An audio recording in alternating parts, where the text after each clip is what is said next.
So, first of all, want to share your name, grade, and where you're from? Okay, my name's Arielle. I'm in ninth grade and I'm from Whangarei, New Zealand. So, what's it like then being born in New Zealand? Well, I don't really remember much of it, but my dad was a missionary, so there's a lot of like hopping around.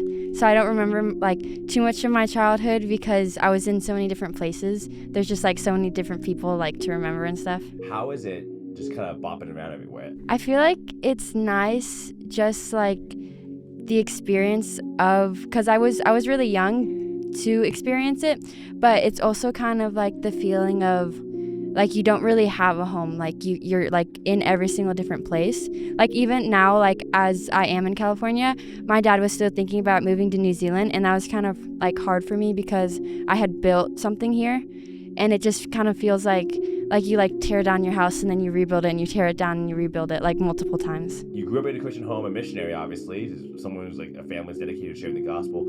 How did you get saved? Well, I gave my life to Christ when I was 6 years old, but I didn't I kind of just said the words. It was like as like a usual like person that's brought up as a Christian, you don't really mean it. But I was homeschooled for about 4 years, and being homeschooled, like the only friends you have are like the siblings that are homeschooled with you. It was kind of really difficult for me because I like buried my nose in like crafts and different things, but I really never had like a church like a foundation at a church, like a youth group that I could go to, or even like an elementary school or like friends. Like I had maybe like one friend that I talked to, but it was only ever online because I was also going through like COVID and stuff. So I didn't really have like a friend group or anybody to like hang on to or anybody to like read my Bible with. So I never really read my Bible. And the most I think I read it was when my mom would read it to me. And even then, like, I never really listened. I was just kind of sitting there. Was there a defining moment that really shifted you from just kind of going through the motions? What was kind of the shift for you? I think for me, it was that being so alone, I wanted, like, to feel like someone was with me. So I think, like, my younger self, I wanted, like, a friend that I could call, like, my best friend.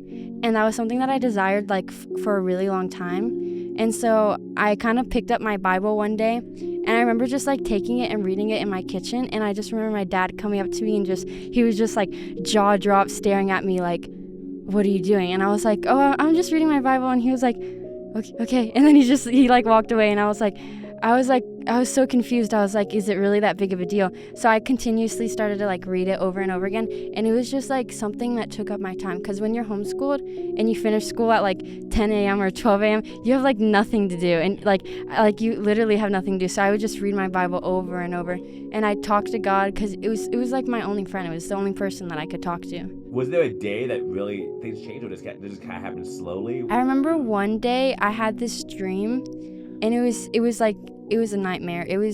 I was in my bed, and there were like these three figures across from my bed just like staring at me, like circling around me. And I've only really shared this with my dad, but it was like you could tell like it was like some type of like demonic presence. And I just remember like running into like my parents' room, like crying, and like I was just like so in shock. I was like, I don't know what it is. I didn't know what had like came over me or what dream I had like had, but it was something that really ticked in my mindset that was like, if I like I have like the chance to choose, like I have the right path, I have the right parents, like I have like the ability to choose if I want to be a strong Christian or if I just want to be like the person that I've been like the whole years that I've been homeschooled. So I chose, to like not just bury my nose in the Bible, but also to like want to learn in the Bible. And so so after that, I had this fear of not being a Christian, kind of. I had this fear of like what the life of not being a Christian would be, and that dream would always stick with me because it was like, if you're not a Christian, like that's the life you're going to go down, like that's the life that you're going to have to experience for the rest of your life. What would you say really helped you develop as a Christian? Or are there any things that have really been key in that? I think something that's honestly been really key is like just going to this youth group in general, because I started going to CCA like in April, and like this is the first church that I've like ever been to for maybe over than like a year.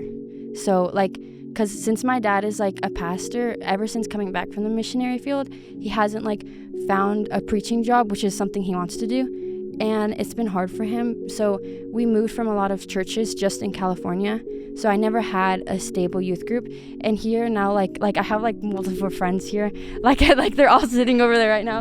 And then like I also met like Chloe. I met through my dad. Like Chloe actually was like the first person that I met for a youth group, and she like helped me like join the youth group. And then like from there I built it on, and then I met Allie, and then I met Sophia, and then I met Rachel, and like even at like this camp, like I met so many people, and it just like that building of friendships made me grow closer. And I think it's just like the development of having a community around you that you can talk like so deeply with. Like I even shared like a couple things like with Miss Danielle that like I haven't really shared with like anybody, mostly because like I haven't like had anybody to share it with. Like I have my family, but like the majority of them aren't the strongest Christians, except I'd say like my dad and my brother. So it's hard to like, it's hard to have like people around you. Like I don't know, like coming to this church has just been such a blessing to me, because it's like a community that like I've never had in like my entire life. Like ever since like this was my first retreat that I've ever been to, like in any church, like any camp, like anything. So this year has just been so like blessed for me. Like I even prayed to God. Like I remember like crying on my bathroom floor, like just like begging for like Christian friends, like begging so hard. And it's just so great, because now I can like glorify him for like just giving me like almost like another family that can just like bless me, like that can like read scripture to me and like pray to me. Like the amount of times I've like prayed with people here, just like connected with them, and it's just like such a community that like I feel like I really belong in. Like it's just like so powerful, because it's taken so long to like get to that moment. What would you want to say to someone who maybe was in where you were at? Just like God promises you like a family that you're gonna be able to, even if it's not flesh and blood, like there will be that best friend, that community, that person that's gonna be in your life to help you like build closer to God. And that like even if it's a youth group or a church or like a dad or like an uncle, like as long as you put in the prayer and as long as you ask for it like multiple times, he will bring it to you. Like I prayed for a community of like friends and family about a year ago, and like now I get to be here like at this retreat, like enjoying it. And it's just like it's gonna take time, and it's gonna take tears, and it's gonna take like so much pain, but in the end like you're gonna meet so many people. Like God would never like separate you from other believers. Like he will have you meet them. It's just the right people that he wants you to meet. How about someone who's like struggling to read the word? What would you say to that person? Just like that feeling after you read the word, like it feels so much more like better than how you felt beforehand.